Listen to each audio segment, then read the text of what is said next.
ঘরে 4টি জায়গায় বদজিন থাকে যারা আপনাকে ক্ষতি করতে পারে। আমরা কিন্তু অনেকেই ঘরের ভিতরে এখন আলহামদুলিল্লাহ বসবাস করি, ঘরের ভিতরে যে শয়তান থাকে এটা আমরা অনেকে জানি না। অনেকে আলহামদুলিল্লাহ এখন ইসলামের যে জ্ঞানগুলো সেগুলো আমরা নিচ্ছি। অনেকে আবার জিন জাতি বিশ্বাস করতে চায় না। জিন জাতি বিশ্বাস না করলে কিন্তু আপনার ইমানই থাকবে না। আল্লাহ পাক রব্বুল আলামিন মানুষের ব্যাপারে একটা সূরা নাযিল করেছেন সূরাতুন নাস, জিনদের ব্যাপারে একটা সূরা নাযিল করেছেন সূরাতুল জিন। সুতরাং জিন জাতি আছে যারা বিশ্বাস করবে না, তাদের ঈমান হারাবে, ঈমান থাকবে না। আল্লাহ পাক রব্বুল আলামিন মানুষও দিয়েছেন, জিন জাতিও দিয়েছেন। বর্তমান চিকিৎসা বিজ্ঞান তারা আবার জিন জাতি বিশ্বাস করে না, তারা বলে এটা মানসিক ভারসাম্যহীনতা। কাউকে জিনে আসর করলে, জিনে ধরলে তারা বলে এটা মানসিক ভারসাম্যহীনতা, এটা একটা রোগী হয়ে গেছে। আসলে তারা জিন জাতি বিশ্বাস করে না, এই কারণে তাদের ঈমান নাই। সুতরাং আমরা মুসলমান হয়ে যদি আমরা বিশ্বাস না করি তাহলে আমাদের ঈমান থাকবে না। সুতরাং ঘরের ভিতরে আমাদেরকে সতর্ক থাকতে হবে। নিজের ঘর হলেও একটু সতর্কতা অবশ্যই চলতে হবে। এক নাম্বার হচ্ছে, দীর্ঘদিন ধরে যে বিছানায় কেউ থাকে না ওই ঘরে বদজিন বাসা বেঁধে নেয়। অনেকদিন আপনি বেড়াতে গেছেন কোনো জায়গায়, 10 দিন 15 দিন হয়ে গেছে, আপনি বাড়িতে আসছেন না, ওই ঘরের বিছানাটা আপনি অবশ্যই ভালো করে বিছানাটা গুছিয়ে রাখবেন।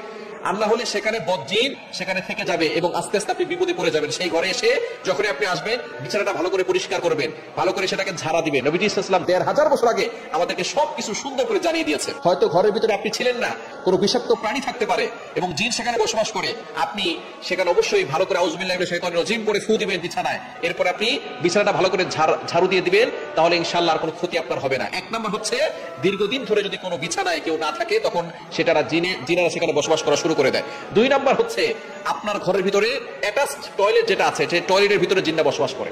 এই জন্য নবীজি সাল্লাল্লাহু আলাইহি ওয়াসাল্লাম একটা দোয়া শিখিয়ে দিয়েছেন, যখনই বাথরুমে প্রবেশ করবেন অবশ্যই আপনার শরীরটাকে ভালো করে ঢেকে তারপর প্রবেশ করবেন। মা বোনরা যে অবস্থা সে অবস্থা ঢুকে যায় এভাবে ঢুকবেন না, ভালো করে মাথায় কাপড় দিবেন এবং মাথায় টুপি রাখা এটা সুন্নাহ। নবীজি সাল্লাল্লাহু আলাইহি ওয়াসাল্লাম মাথাকে ভালো করে আটকে রাখতেন। মা বোনরা যখন টয়লেটে যাবে তখন ভালো করে মাথাটাকে কি করে নেবে, আটকে তারপরে প্রবেশ করবে এবং একটা দোয়া পড়বে, বাম পা দিয়ে প্রবেশ করবে, দোয়া পড়বে আল্লাহুম্মা ইন্নী আউযু বিকা মিনাল খুবুসি ওয়াল খাবাইস। তাহলে আল্লাহ পাক রব্বুল আলামিন এই দুষ্ট জিন জাতি থেকে আল্লাহ তাআলা ওই বান্দাকে হেফাজত করবেন।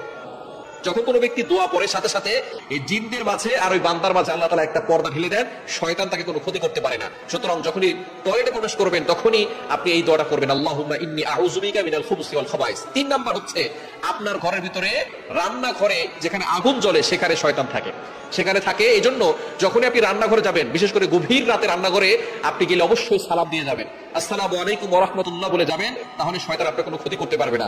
শয়তান থাকলে সাথে সাথে সেখান থেকে চলে যাবে। আপনি রান্নাঘরে যখনই যাবেন সালাম দিয়ে প্রবেশ করবেন, তাহলে আপনাকে কেউ ক্ষতি করতে পারবে না। এবং ঘরে ঢোকার সময় বিসমিল্লাহ বলে প্রবেশ করবেন। বিসমিল্লাহ বলে প্রবেশ না করলে ওই লোকের সাথে সাথে বদজিনরাও ঘরের ভিতরে ঢুকে যায়। এজন্য ঘরে ঢোকার সাথে সাথে সালাম দিবেন, বিসমিল্লাহ বলে ঘরে ঢুকবেন, তাহলে শয়তান আপনার সাথে ঘরে ঢুকতে পারবে না। এবং 4 নাম্বার হচ্ছে, দীর্ঘদিন ধরে যে কাপড়টা এলোমেলো করে যেখানে রেখে দিবেন ওইখানে জিনেরা বসবাস করা শুরু করবে। এজন্য ওই কাপড়গুলো ভালো করে ধৌত না করে আপনি পরবেন না।